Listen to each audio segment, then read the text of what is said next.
Are you sure you know everything about the human body? I wouldn't be so sure, because the human body is full of mysteries.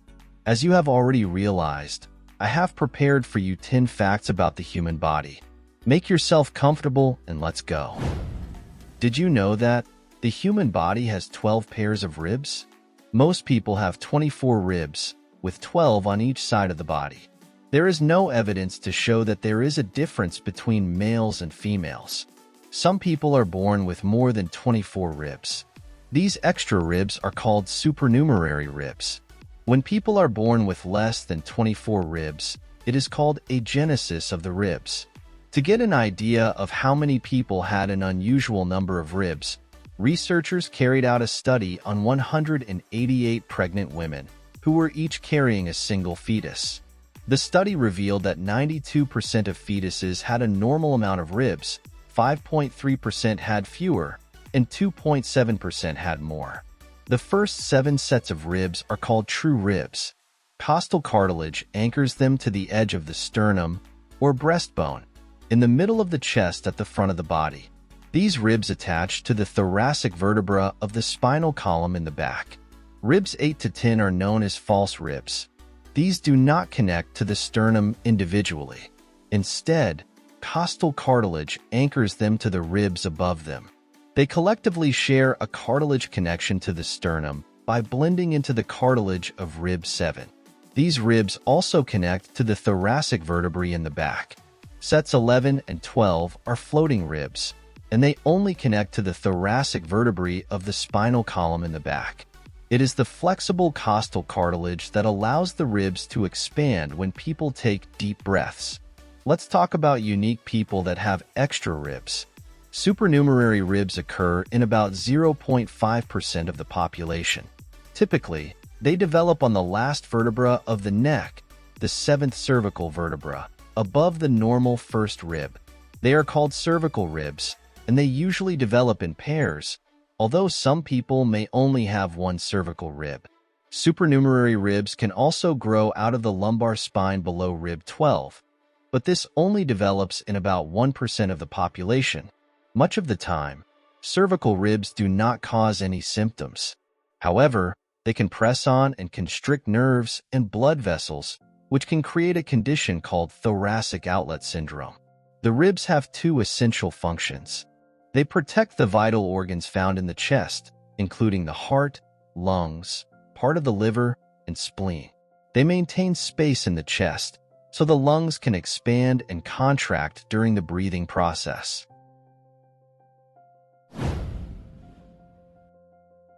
Well, earlier we talked about ribs. Now let's learn more about the process of bone formation.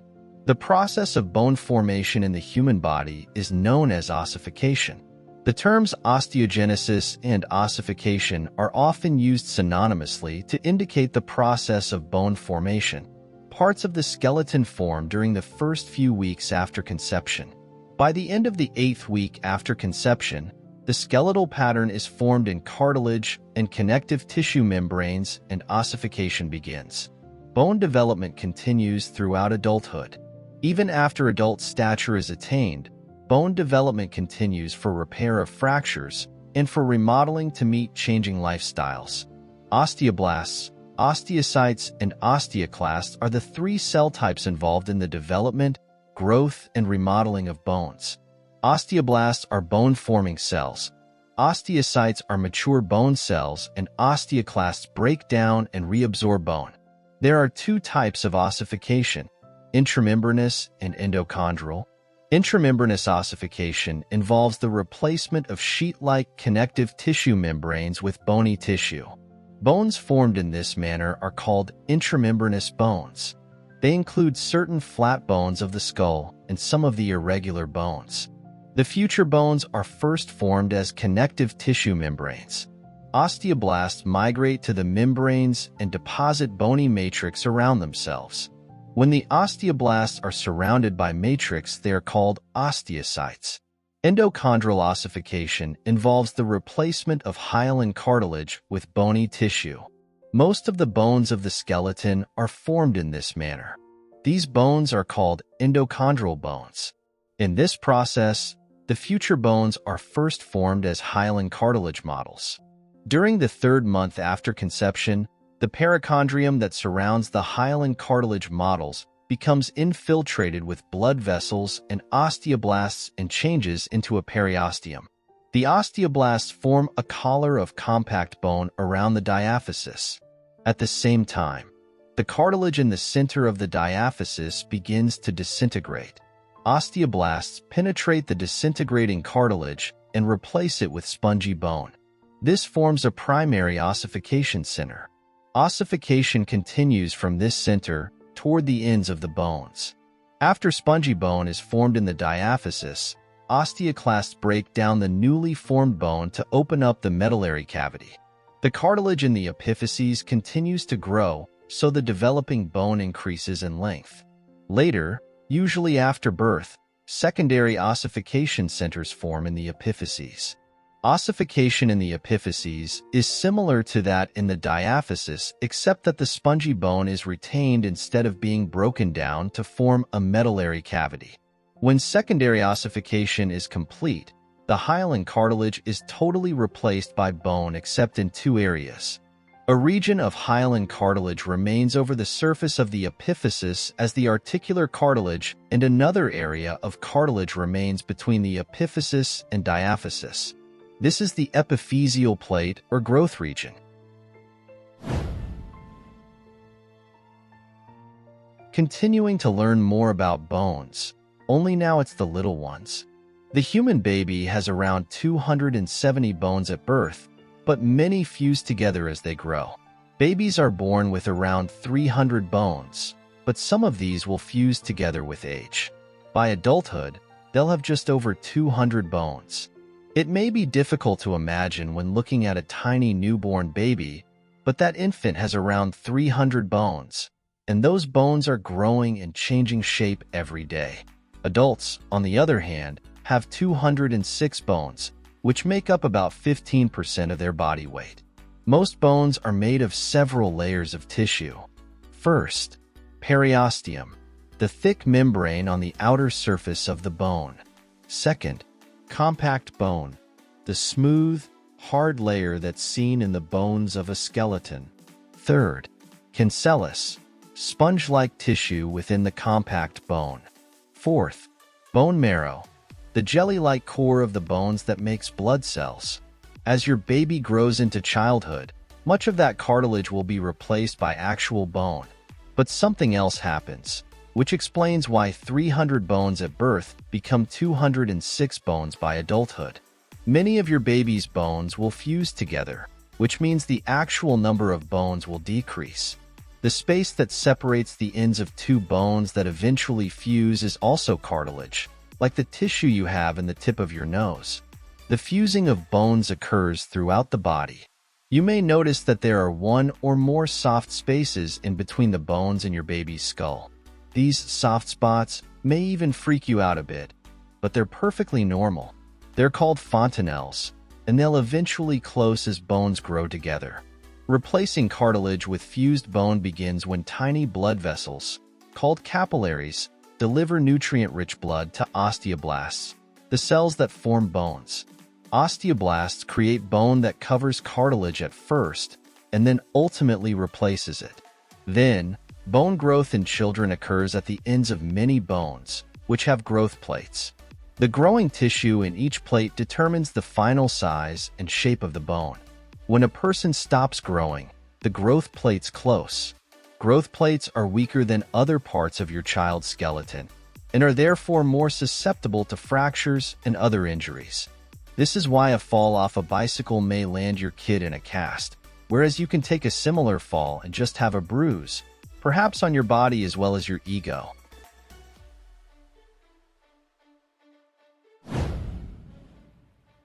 Let's move on to some interesting fact. Did you know? The hyoid bone in the human body does not directly connect to any other bones. It is instead connected to muscles and ligaments. The hyoid bone is a horseshoe-shaped structure located at root of the tongue in the anterior neck between the lower jaw and the largest cartilage of the larynx, the thyroid cartilage. The hyoid has no direct articulation with other bones. It is only connected distantly to other bones by muscles or ligaments. The hyoid serves as an attachment structure for the tongue and muscles in the floor of the oral cavity above, the larynx below, and the epiglottis and pharynx behind. It is suspended from the styloid processes of the temporal bones by the stylohyoid ligaments. It aids in tongue movement and deglutition. Before we learn the fifth fact, don't forget to sign up. That way you won't miss new videos. Did you know? Fat cells in the human body are called adipocytes. Adipose tissue, otherwise known as body fat, is a connective tissue that extends throughout your body. It's found under your skin, subcutaneous fat, between your internal organs, visceral fat, and even in the inner cavities of bones, bone marrow adipose tissue. Body fat is primarily known for storing and releasing energy and providing insulation. However, scientists now recognize that it's also an active organ in your endocrine system. Adipose tissue contains nerve cells and blood vessels and communicates through hormone signals with other organs throughout your body. It has several important functions in regulating whole body health, but these can malfunction if you have too much or too little of it. Body fat serves many important functions, including energy storage and release, insulation from cold and heat, cushioning around soft organs, regulating hunger and satiety, maintaining energy balance, regulating glucose and cholesterol, maintaining insulin sensitivity, generating thermogenic heat, contributing to immunity, metabolizing sex hormones. Let's move on to the next fact. The human body has 3 types of muscle tissue: skeletal, smooth, and cardiac muscle. About half of your body's weight is muscle. In the muscular system, muscle tissue is categorized into 3 distinct types: skeletal, cardiac, and smooth. Each type of muscle tissue in the human body has a unique structure and a specific role. Skeletal muscle moves bones and other structures. Cardiac muscle contracts the heart to pump blood. The smooth muscle tissue that forms organs like the stomach and bladder changes shape to facilitate bodily functions. Here are more details about the structure and function of each type of muscle tissue in the human muscular system. Skeletal muscles attach to and move bones by contracting and relaxing in response to voluntary messages from the nervous system. Skeletal muscle tissue is composed of long cells called muscle fibers that have a striated appearance. Muscle fibers are organized into bundles supplied by blood vessels and innervated by motor neurons. Smooth muscle is found in the walls of hollow organs throughout the body. Smooth muscle contractions are involuntary movements triggered by impulses that travel through the autonomic nervous system to the smooth muscle tissue. The arrangement of cells within smooth muscle tissue allows for contraction and relaxation with great elasticity. The smooth muscle in the walls of organs like the urinary bladder and the uterus allow those organs to expand and relax as needed. The smooth muscle of the alimentary canal, the digestive tract, facilitates the peristaltic waves that move swallowed food and nutrients.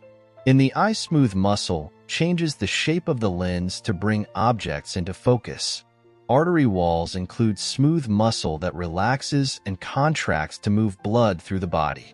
The heart wall is composed of 3 layers. The middle layer, the myocardium, is responsible for the heart's pumping action. Cardiac muscle, found only in the myocardium, contracts in response to signals from the cardiac conduction system to make the heart beat. Cardiac muscle is made from cells called cardiocytes. Like skeletal muscle cells, cardiocytes have a striated appearance, but their overall structure is shorter and thicker. Cardiocytes are branched, allowing them to connect with several other cardiocytes, forming a network that facilitates coordinated contraction. Fun fact: the human body's temperature is about 37 degrees Celsius or 98.6 degrees Fahrenheit. Normal body temperature varies by person, age, activity, and time of day. The average normal body temperature is generally accepted as 98.6 degrees Fahrenheit, 37 degrees Celsius. Some studies have shown that the normal body temperature can have a wide range, from 97 degrees Fahrenheit, 36.1 degrees Celsius to 99 degrees Fahrenheit, 37.2 degrees Celsius. A temperature over 100.4 degrees Fahrenheit, 38 degrees Celsius most often means you have a fever caused by an infection or illness. Body temperature normally changes throughout the day, and in adults, it is lowest in the early morning.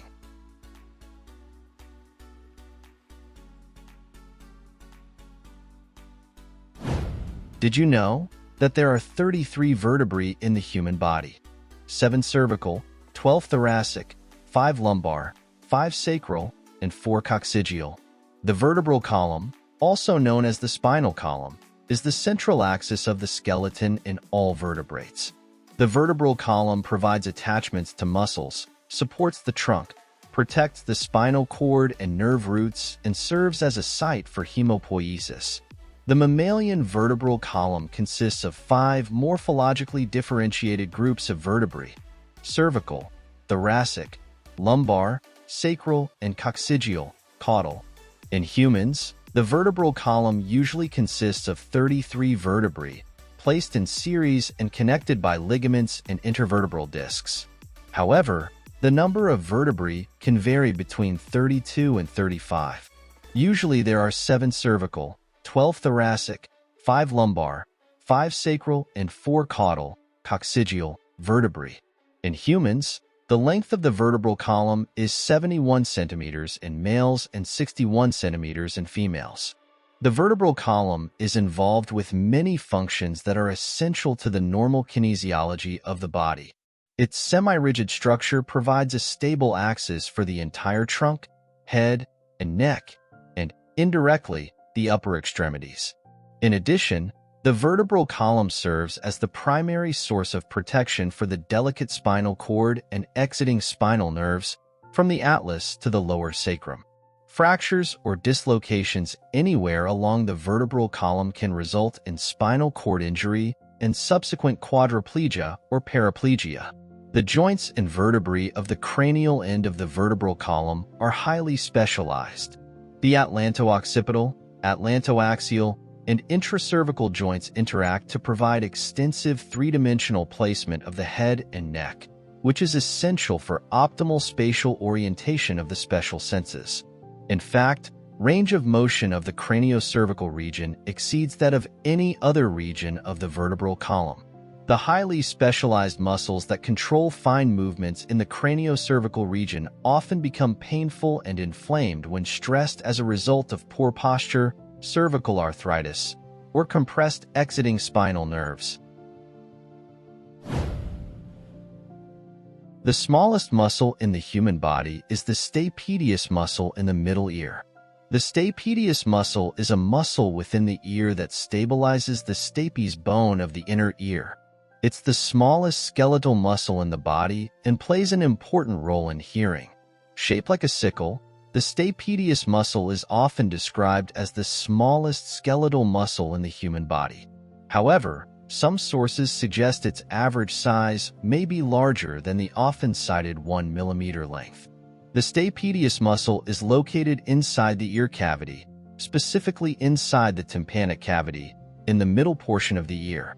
In a healthy hearing canal, the tympanic cavity is filled with air. The muscle extends from the back portion of the stapes bone, with the thinnest part of the muscle connecting to the neck of the stapes. It emerges from a small opening of the pyramidal eminence, which is a hollow part of the tympanic cavity wall. The stapedial tendon attaches to the bottom portion of the stapedius muscle. 2 arteries supply blood to this small muscle: the posterior auricular artery, the external carotid artery. Issues with the stapedius muscle can cause problems with hearing. For example, paralysis of the muscle prevents sound dampening. People with stapedius muscle paralysis have what's known as hyperacusis, which makes things sound much louder than they are. It's also known as sound sensitivity. If you have hyperacusis, You may be less tolerant of certain sounds than others, like running water, vehicle noises, or paper shuffling. And the last fact, the human heart beats about 100,000 times a day. This continuously pumps about 5 liters, 8 pints, of blood around your body through a network of blood vessels called your circulatory system. This blood delivers oxygen and nutrients to all parts of your body to help your organs and muscles work properly. Your blood also carries away unwanted carbon dioxide and waste products. Your heart has a left side and a right side. They are separated by a thin, muscular wall called the septum. Both sides of your heart have an upper chamber and a lower chamber. The upper chambers are called the left atrium and the right atrium, or the atria. The lower chambers are called the left ventricle and the right ventricle. The right side of your heart receives the deoxygenated blood that has just traveled round your body. It pumps the blood to your lungs to collect a fresh supply of oxygen. The left side of your heart pumps the reoxygenated blood round your body again.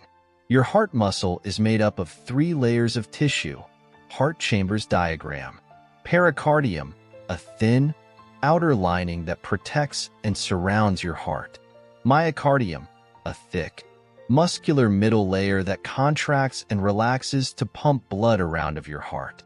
Endocardium, a thin, inner layer that makes up the lining of the 4 chambers and the valves in your heart. That's all for today. Thank you for watching. See you next time.